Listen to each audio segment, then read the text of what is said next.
Hi, I'm Steve Thompson, president of Emery Thompson Machine. I'm Christy Brown, vice president of sales and marketing. And this is Questions Answered for this week. Welcome, and Christy, do you want to start off? You always go first. I do? Yes. Oh, okay. Well, then I'm going to tell everyone that we're going to do something we don't normally do. We're going to date this episode of Questions Answered. Today is Wednesday, November 2nd. And we don't usually do that, but we wanted you to know that this time next week, Christy and I will not be here. We'll be in Dallas, Texas, along with Mike McDonald, our senior tech, and the person running the board for this video, and Slade Harmon, our vice president. We're all going to an ice cream convention, probably the most significant ice cream convention that happens every year at this time, and it moves around the country. This year it'll be in Dallas, Fort Worth at the Fort Worth Convention Center, and it's going to be open to you on Monday, November 7th, Tuesday, November 8th, and Wednesday, November 9th. What this is a spectacular opportunity for you to not only meet us, but our competition, people who make cones. In fact, they call this the Conecon for Cone Convention. Flavor companies, paper good companies, everything you can imagine will be there. It's normally for you and us an expensive 4-day opportunity. We're there 4 days. But you can come in for 1 day for $95. And if you're anywhere near the area or you're serious about opening up an ice cream parlor, this is the best thing you can do. All other conventions are going to be selling bed linens and Hot Pockets, food, and everything you can imagine for restaurants, ovens, bakery. This one is all frozen desserts. You can get more information on it at 2 locations. One is by their old name, National Ice Cream Retailers Association, or NICRA.org, or the new name, which has a website of icecreamassociation.org. Either one of those will get you the information. It's next week, and we hope we'll see you there. It's a lot of fun. It really is. My very first one is, can I use a generator on my CB350? Yes, you can.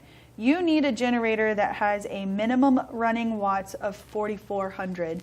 The CB350 is very popular in food trucks and trailers because it is so portable. It is an air-cooled, so if you do plan on putting one into there, you need to make sure you have ample airspace around the machine so it can breathe. It does have to where you can mount the CB350 on pretty much just about anything. It does weigh 300 pounds, so make sure that you have something that can support it.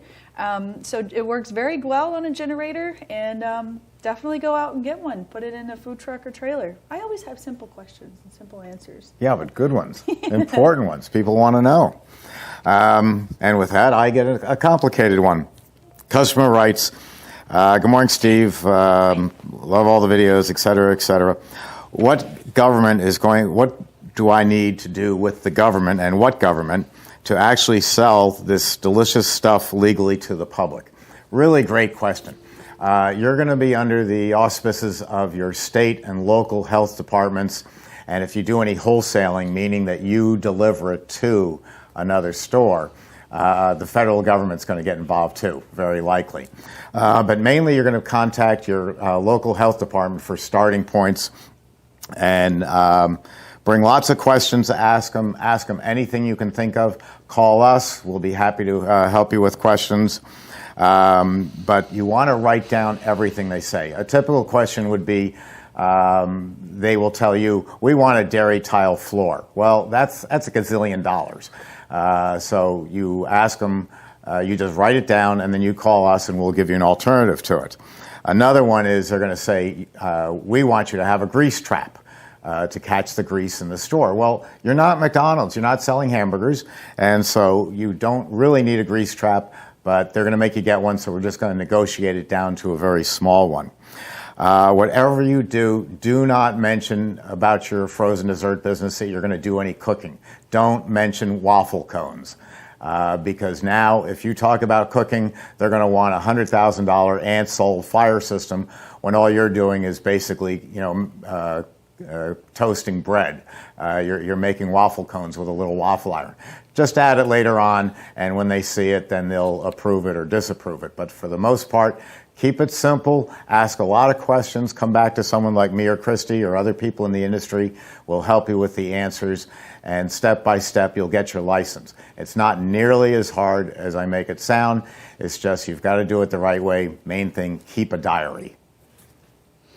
My next one is, which machine is better, air-cooled or water-cooled when it comes to the 24 quart?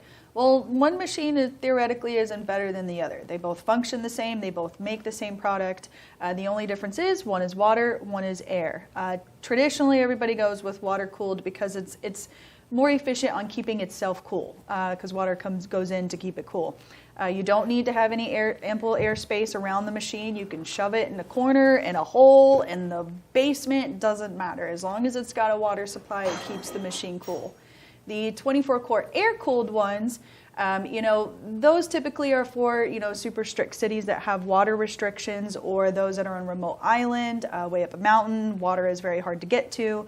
Air-cooled can pump quite a bit of heat into your building, so keep that in mind. It's about enough to heat up a 500 square foot room, so making sure you have a good cool air temperature in your ice cream making room would definitely be very ideal. So definitely, I would stick with water if you can. If you can't, air-cooled will be just as fine. All right. My last one is another sales pitch for something you've got to buy. We only have maybe a dozen books left, and there's a new printing coming, so you might be getting the second edition. This is Christy's new cookbook, Making Sweet Success Since 1905. That's the founding date of Emery Thompson machine.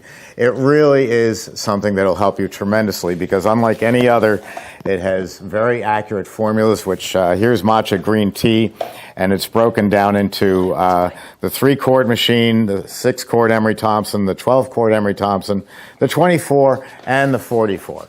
So you don't have to do a lot of complex math with someone else's formula. This is going to give you a perfect recipe. And as I say all the time, Christy has an Emery Thompson at home, and she makes far better ice cream than I do. So this book is a real great resource for you. Call Emery Thompson at 718-588-7300, or contact Christy direct, Christy at emerythompson.com. You'll be really happy that you got this book.